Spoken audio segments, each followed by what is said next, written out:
চলুন ফিরে যাই আমাদের আজকের অতিথি কণ্ঠশিল্পী ইমতিয়াজ আহমেদ খানের কাছে। আবারও ফিরে এলাম আপনার কাছে। শুরুতে যেটা বলছিলাম যে গান দিয়ে আসলে আড্ডাটা শুরু করতে চাই, কোন গানটা শোনাবেন? শুরুতে আমি আমার ভাই ইউসুফ আহমেদ খানের একটা গান শোনাই, যে গানটা অনেকটা কম্পোজ করা হয়েছিলই আমার সামনে বলতে গেলে। যে গানটার নাম আমি চাই তোমাকে। ওই গানটা লিখেছেন বিনোদন সাংবাদিক অভি মঈনুদ্দিন ভাই, আর কম্পোজ করেছেন আমার ভাই ইউসুফ আহমেদ খান। তো ওই গানটা যখন তোলা হয়েছিল, গানটা বলতে গেলে আমার কর্ডসেই তোলা গানটা। তো শুরু থেকে শুনে আসছি, একটু চেষ্টা করি ছোট করে। শুনে ফেলি।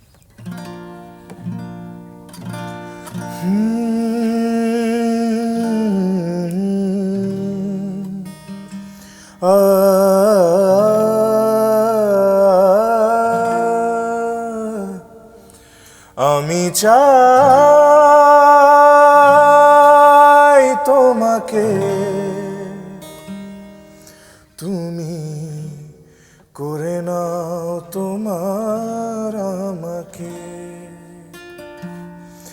আমি চাই তোমাকে, তুমি করে নাও তোমার আমাকে। বুকের যত জমাট দহন, বুকের যত জমাট দহন নিভিয়ে দিয়ে যাও এক পলকে। আমি চাই তোমাকে, তুমি করে নাও তোমার আমাকে।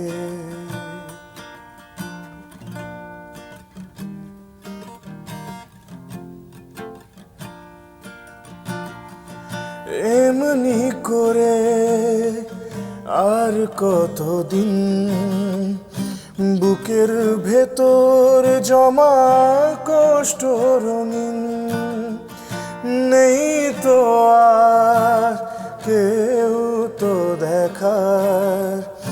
বুকের ভেতর জমা কষ্ট আমার, জেনে রেখো নয় কোনো ভুল, জেনে রেখো নয় কোনো ভুল। এই আমি তোমারই হব একদিন। আমি চাই তোমাকে, তুমি করে নাও তোমার আমাকে। তুমি করে নাও তোমার আমাকে, তুমি করে নাও তোমার আমাকে।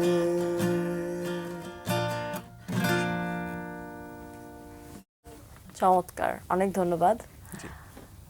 এই যে গান করা, গানের সাথে থাকা, সুরের একটা সাধনার বিষয় আছে, সেটা তো পারিবারিকভাবে আপনি পেয়েছেন।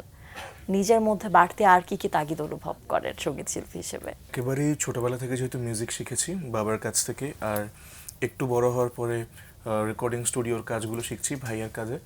তো দেখেছি যে রেকর্ডিং স্টুডিওর যেই কাজগুলো, রেকর্ড করা বা সাউন্ড এডিট করা, ম্যানেজ করা, ওই কাজগুলোতে আমার বেশ ঝোঁক আছে, এবং এই কাজগুলো স্টুডিওতে বসে বসে শিখছি আমার ভাইয়ার কাছে। যখন ভাইয়ার রেকর্ডিং হয়, বাবার কোনো রেকর্ডিং হয়, সামনে থেকে থেকে প্র্যাকটিক্যাল নলেজগুলো নেওয়ার চেষ্টা করছি। এর পাশাপাশি মিউজিকের প্র্যাকটিস তো আছেই। তো পড়াশোনার চাপে একটু রেয়াজের সময় কম দিতে পারছি এখন, যেটা আমার ব্যর্থতা অবশ্যই, কিন্তু তাও ম্যানেজ করার চেষ্টা করছি। দিনে কতক্ষণ রেয়াজে সময় দিলে মনে হয় যে রেয়াজটা ঠিকঠাক হচ্ছে? দিনে যদি আধা ঘন্টা করেও টাইম আলাদা করে দেয়া যায়, তাহলে আমার কাছে মনে হয় যে আমার ক্ষেত্রে ভয়েসটা মোটামুটি ফিট থাকে। যেই সময়টা এখন দেখা যাচ্ছে ক্লাস করে বাসায় এসে এত টায়ার্ড থাকি, আর ইচ্ছে করে না বা অনেকভাবে ম্যানেজ করতে পারি না। তো সেই জিনিসটাই একটু চেষ্টা করি আর কি, যে কোনো না কোনোভাবে সপ্তাহে 3 থেকে 4 দিন যেন অ্যাটলিস্ট আমি বসতে পারি 1 ঘন্টা করে, সেটাই। বাসায় এই মুহূর্তে কে কে গানের সাথে নেই? সবাই তো গান করেন, নেই কারা কারা? নেই বলতে আমার ফ্যামিলিতে বাবার ভাইয়া তো গান করছেনই এত বছর ধরে, মা অনেক বছর ধরে গান করেছেন, বাট পুরো ফ্যামিলির চাপ সামলাতে সামলাতে মা আর হ্যান্ডেল করতে পারেননি সেই ক্যারিয়ারটা। এর পাশাপাশি আমার বোন নাজিফা, আমার বোন হচ্ছে মেজো, 2 ভাইয়ের মাঝখানে মেজো। তো সে হচ্ছে মিউজিকের প্রতি খুব বেশি ইন্টারেস্টেড ছিল না কখনো। তো সে চার্টার্ড অ্যাকাউন্টেন্ট পড়ছে এখন, পড়াশোনার সাথে আছে বাট মিউজিকের সাথে নেই আপাতত। তাকে কেন নিয়ে আসতে পারছেন না দলে? না, ভাইয়া চেষ্টা করেছিল কোনো না কোনো সময়, মাও চেষ্টা করেছিল, দেখা গিয়েছে যে তার ভয়েসও বেশ সুন্দর, বাট সে নিজের থেকে চেষ্টা করেনি, আর মানে নিজের থেকে আগ্রহটা ওরকম ছিল না দেখে বাসায় বলা হয়েছে যে তোমার যেই লাইনে আগ্রহ তুমি ওভাবে পড়াশোনা করো, সমস্যা নেই। ঠিক আমার ক্ষেত্রেও একই ছিল যে তোমার যদি ইন্টারেস্ট থাকে নিজের, তাহলেই তুমি পার্সু করো এটা। তো আমি ওই ইন্টারেস্ট থেকেই করছি, এই আর কি। ইমতিয়াজ এখন কোথায় আছেন, কি পড়ছেন? আমি নর্থ সাউথ ইউনিভার্সিটিতে পড়াশোনা করছি, 3rd ইয়ারে উঠলাম মাত্র, কম্পিউটার সায়েন্স ডিপার্টমেন্টে। বন্ধুরা আপনার গান কেমন এনজয় করে? পছন্দ করে, ওরা অ্যাপ্রিসিয়েট করে। অনেক সময় দেখা যায় যে অনেক ক্ষেত্রে ওদের পছন্দের জনরার সাথে আমার জনরা না মিললেও অ্যাপ্রিসিয়েট করার চেষ্টা করে, which is a very nice thing. তো এইভাবেই আর কি চলছে। যেহেতু পারিবারিক আবহে আপনার গান আছে এবং বাবা একজন প্রথিতযশা শিল্পী, তার কাছ থেকে গানে সব থেকে বেশি সমালোচনা কে শোনেন, ইউসুফ আহমেদ খান নাকি ইমতিয়াজ আহমেদ খান? সত্যি বলতে গানের সমালোচনা দুইজনই সমানভাবে শুনি, কারণ হচ্ছে আমাদের একেবারে ছোট ছোট মিস্টেকগুলো বাবা এবং মা স্পেসিফিক্যালি এমনভাবে ধরিয়ে দেন যেন সেই ভুলগুলো আমরা সামনে না করি। ভাইয়া তো এত বছর ধরে, 10 বছর 15 বছর ধরে ইন্ডাস্ট্রিতে আছেন, আমি তো একেবারেই মানে আসিনি বলতে গেলে। তো হচ্ছে দেখা যায় ক্রিটিসিজমটা বাসা থেকেই নেই, এবং যেটা আমাদের হেল্প করে, টু বি ভেরি অনেস্ট। আমার মা খুব নিখুঁতভাবে আমাদের গানগুলো খুব মনোযোগ দিয়ে শোনেন এবং ভুলগুলো ধরিয়ে দেবার চেষ্টা করেন, সেটাই একটা ট্রেডিশন। আপনাদের কণ্ঠে সবসময় নানান গুণী মানুষের গান শোনার সুযোগ আমাদের হয়েছে, ইউসুফ ভাইয়ের কণ্ঠেও হয়েছে, আপনার কণ্ঠেও হয়েছে। তার মধ্যে খুব প্রিয় একজন মানুষ নিয়াজ মোহাম্মদ চৌধুরী, তার গান একটা শুনতে চাইব। ওস্তাদ নিয়াজ মোহাম্মদ চৌধুরী স্যারের নাম শুনলেই সবার আগে একটা গানের কথা সবার মাথায় আসে। সেই গানটা, আমি যদি ভুল না করি, আজ এই বৃষ্টির কান্না দেখে, এই গানটি। তো ওই গানটা আমি একটু চেষ্টা করি কিছু অংশ।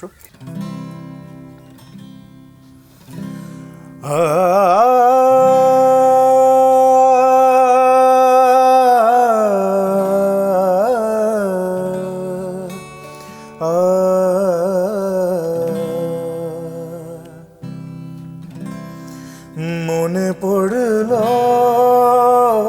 তোমার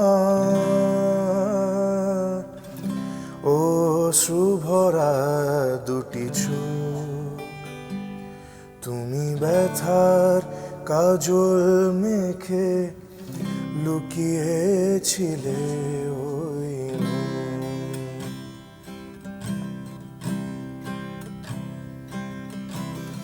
আজ এই বৃষ্টির কান্না দেখে মনে পড়ল তোমার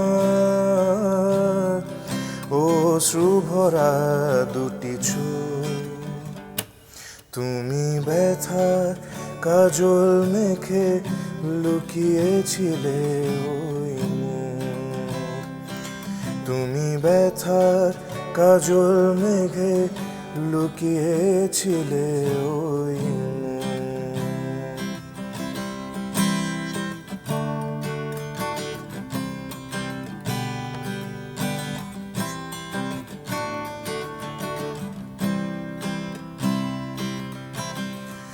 বেদনাকে সাথী করে পাখা মেলে দিয়েছো তুমি,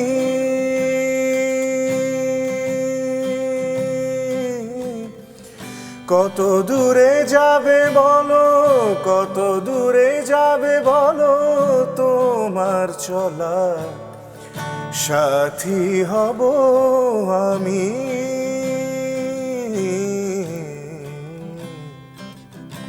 আজ এই বৃষ্টির কান্না দেখে মনে পড়ল তোমার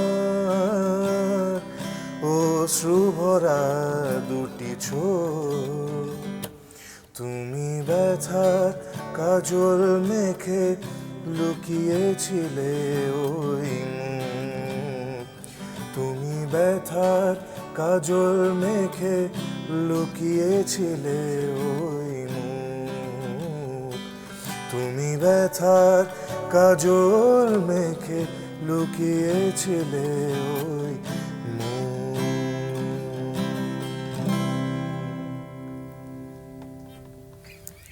গানটা শুনলে মনটা শীতল হয়ে যায়। নিয়াজ মোহাম্মদ চৌধুরীর গান তো শুনলাম, একটু জানতে চাই যে কাদের গান আপনার বেশি শোনা হয়ে থাকে? বাবার গান ভাইয়ার গানের পাশাপাশি যদি আমি বলি, ওস্তাদ নিয়াজ মোহাম্মদ চৌধুরীর গান তো অনেক বেশি শুনি। এই গানটা, অন্যান্য যা যা গান আছে সেগুলো, বাট সব থেকে বেশি যদি কারো গান শুনে থাকি এবং কারো গানের ভার্সিটাইলিটি থেকে আমি ইন্সপায়ার্ড হয়ে থাকি, সেটা হচ্ছে মান্না দে। মান্না দের পুরোনো দিনের গানগুলো ভীষণ পছন্দ।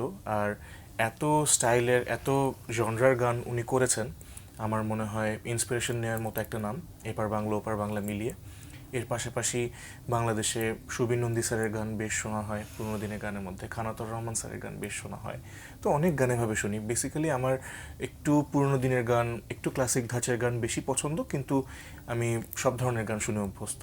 এই যে গান গেয়ে মানুষের মাঝে অনুভূতিকে খুব সূক্ষ্মভাবে স্পর্শ করার আনন্দ, এই আনন্দটা কতখানি অনুভব করেন? এটা আসলে বলে বোঝানোর মতো না, কারণ একেবারে ছোটবেলায় যখন গান শিখেছি তখন থেকেই খেয়াল করতাম যে মিউজিকের মধ্যে এমন একটা পাওয়ার আছে যে মানুষকে খুব স্পেসিফিক্যালি সেই জিনিসটাকে নোটিস করতে বাধ্য করে। তো সেই জিনিসটা যখন নিজে গাইবার সময় যদি কোনো দিন ভালো পারফর্ম করে থাকি, তখন যদি মাঝে মধ্যে টের পেয়েও থাকি, তখন অন্যরকম একটা ভালো লাগে কাজ করে। সামনে কি গান আসতে চলেছে, পরিকল্পনা কি আছে, ছোট্ট করে জানতে চাই। 2026 সালে আমি বলতে পারি, সেফ টু সে, যে আমার অরিজিনাল গানগুলোর প্রথম যাত্রা শুরু হতে যাচ্ছে। ইতিমধ্যেই বাংলাদেশের আরও একজন জনপ্রিয় কণ্ঠশিল্পী সুকন্যা মজুমদার ঘোষ দিদি, তার থেকে আমি একটা লিরিক্স নিয়েছি এবং সেটার উপর কাজ করা শুরু করেছি। বাট সেটা যেহেতু এখনও কমপ্লিট হয়নি, সেজন্য এখনও খুব বেশি সেটা নিয়ে কিছু বলছি না। বাট সেই গানটা সম্ভবত আমার প্রথম গান হতে যাচ্ছে দিদির সাথে। আই এম রিয়েলি লাকি যে তার সাথে কাজ করার সৌভাগ্য হচ্ছে আমার। এর পাশাপাশি আগামী বছর থেকেই আমার নিজের গানের পেছনে বেশি সময় দেওয়ার একটা পরিকল্পনা করা আছে। দেখা যাক কপালে কি আছে। সবসময় শুভকামনা থাকবে এবং আমরা চাইবো যখন নতুন নতুন গানগুলো আসবে সেই গানের পেছনের গল্প শোনার জন্য আবার আপনি আমাদের সাথে দিন প্রতিদিনের আয়োজনে যোগ দিবেন। সে পর্যন্ত ভালো থাকবেন, সুস্থ থাকবেন, সুন্দর থাকবেন, কিন্তু অবশ্যই আড্ডার শেষটাও হবে গান দিয়ে। তার আগে দর্শকদের কাছ থেকে বিদায় নিয়ে আসি। অবশ্যই। প্রিয় দর্শক, এতক্ষণ কথা হচ্ছিল অতিথির সঙ্গে, এবার সময় হলো বিদায় নেবার। আমাদের অনুষ্ঠান সম্পর্কে আপনার যে কোনো মতামত পরামর্শ জানাতে লিখুন এই ঠিকানায়। প্রযোজক দিন প্রতিদিন Bangla vision, Noor tower 110 Bir Uttam CR Dutta road, Dhaka 1205, phone 9632030 থেকে 4। আমাদের ইমেল অ্যাড্রেস দিন প্রতিদিন @banglavision.tv। ইংরেজ নাট্যকার উইলিয়াম শেক্সপিয়ারের একটি উক্তি বলে বিদায় নেব আজ। তিনি বলেছেন, তারাই সুখী যারা নিন্দা শোনে এবং নিজেকে সংশোধন করতে পারে। প্রিয় দর্শক, সবাই ভালো থাকুন, সুস্থ সুন্দর থাকুন। আজ 8টা দিন সবার জন্য শুভ ও কল্যাণময় হোক। এবারে গান। আমি ইউসুফ আহমেদ খানের আনরিলিজড একটা গান, যেটা অনেকবার লাইভ পারফরমেন্স থেকেই মানুষ শুনেছে, আমার আকাশ জুড়ে মেঘ। খুব সুন্দর একটা গান, ওটা 2 লাইন গেয়ে শেষ করার চেষ্টা করি।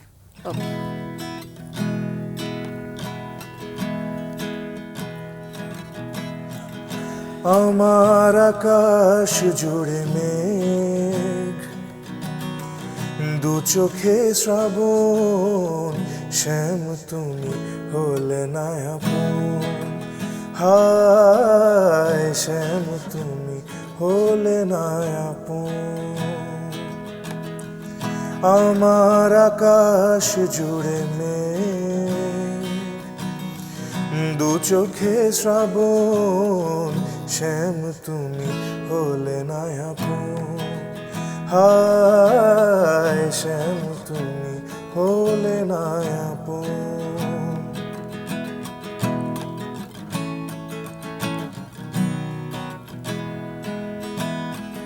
প্রথম দেখায় মনে হলো তুমি চিরচেনা, ভালোবেসে কাছে টেনে ভুলতে করলে মানা। সেই তুমি আর নাওনি খবর, কি যে করে মন, শ্যাম তুমি হলে না আপন। হায় শ্যাম তুমি হলে না আপন।